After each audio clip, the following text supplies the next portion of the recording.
આજનો આપણો વિષય છે ભારતીય સંસ્કૃતિની સિદ્ધિ.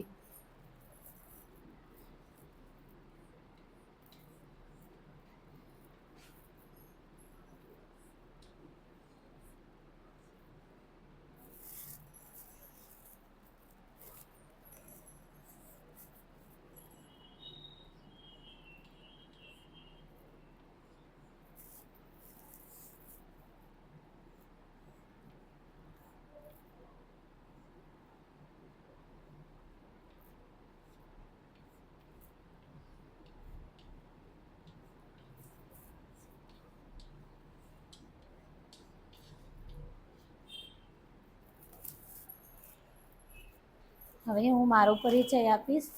મારું નામ પટેલ પરી છે. હું સ્વામી વિવેકાનંદ સર્વોદય એજ્યુકેશન કોલેજની પ્રશિક્ષણાર્થી છું. હવે હું તમારો પરિચય લઈશ. તમારું નામ શું છે? તમે ક્યાંથી આવો છો? તમારો શોખ શું છે?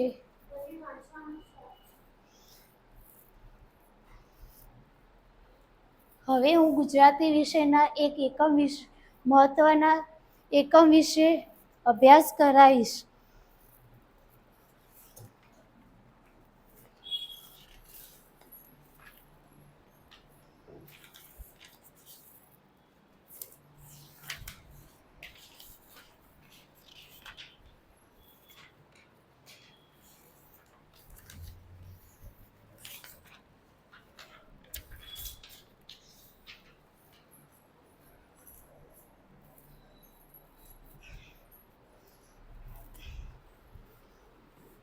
પ્રકૃતિ એટલે સહજ સ્વભાવ, સંસ્કૃતિ એટલે સહજ સ્વભાવથી. સંસ્કૃતિનો અપરિચિત શબ્દ સારા સંસ્કાર.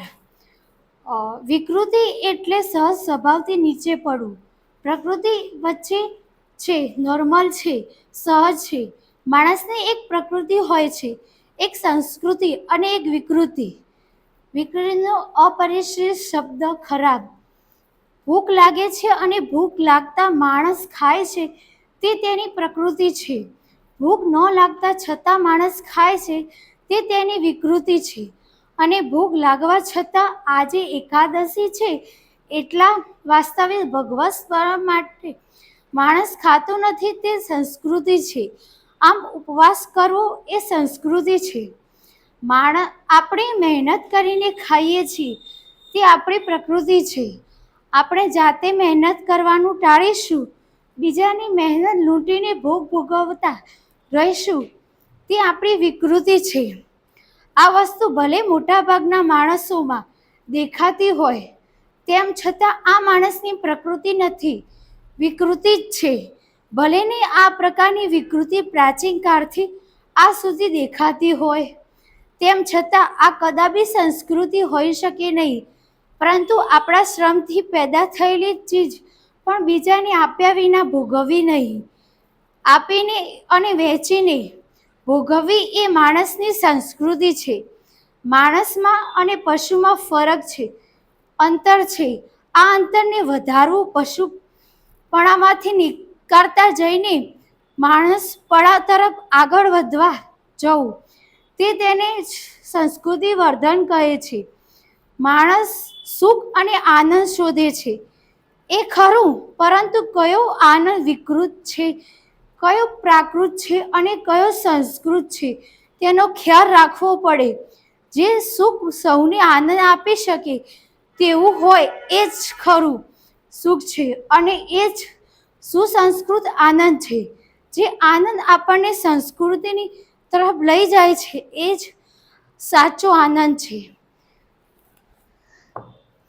હવે આ આદર્શ વાંચન બાદ હવે હું તમને કેટલાક પ્રશ્નો પૂછીશ.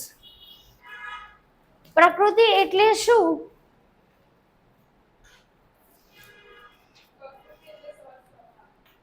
સંસ્કૃતિ એટલે શું?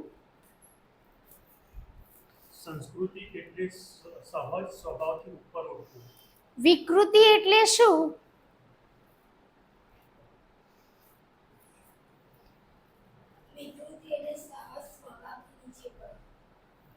માણસની એક પ્રકૃતિ કઈ છે?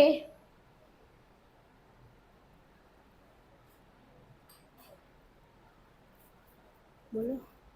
માણસને ભૂખ લાગે છે અને તે ભોજન ખાય છે તે એની પ્રકૃતિ છે. ભૂખ ન લાગતા છતાં માણસ ખાય તો તેને શું કહેવાય? ભૂખ ન લાગે તે છતાં માણસ ખાય તેની વિકૃતિ.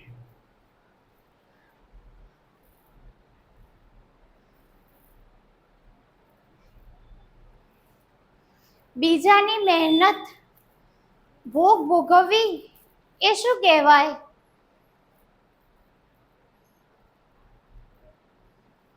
બોલો. બીજાની મહેનત ભોગ ભોગવવી એ વિકૃતિ કહેવાય.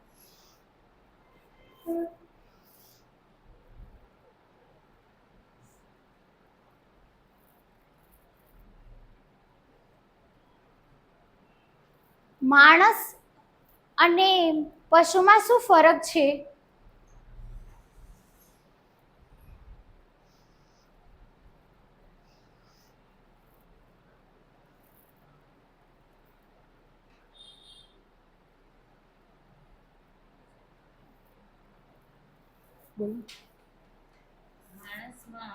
માણસ અને પશુમાં ફરક છે, અંતર છે.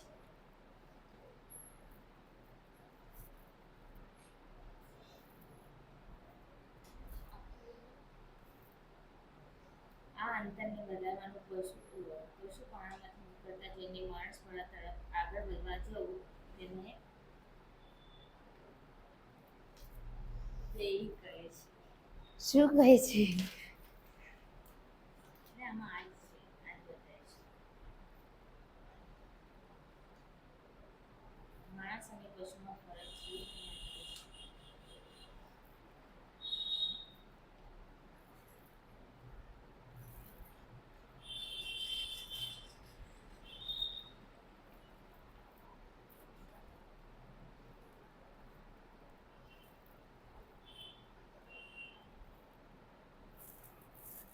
માણસમાં સંસ્કૃતિ અને પશુપણ હોય છે. માણસ અને પશુમાં ફરક અને અંતર છે. માણસ પોતાના સ્વભાવને સુધારીને સંસ્કૃતિ તરફ આગળ વધી શકે છે. બોલો. એ બોલી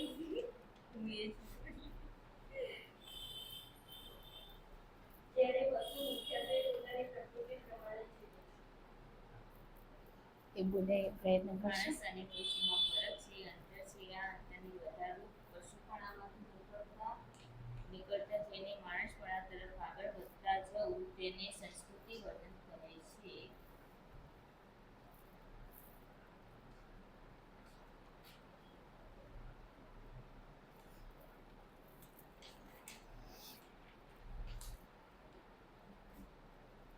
બીજાની મહેનત લૂંટીને ભોગવવું એ શું છે?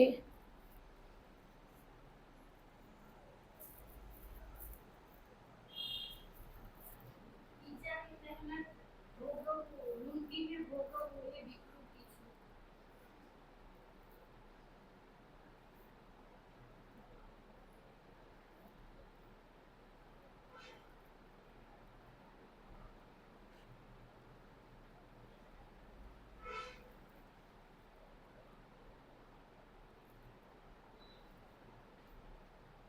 માણસ કઈ બે શોધમાં છે?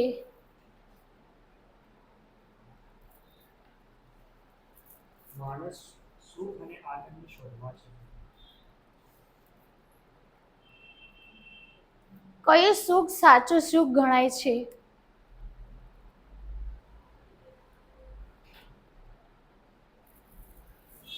જે સુખ સહુને આનંદ આપી શકે તેવા સુખને સાચું સુખ કહે છે. અસ્સા.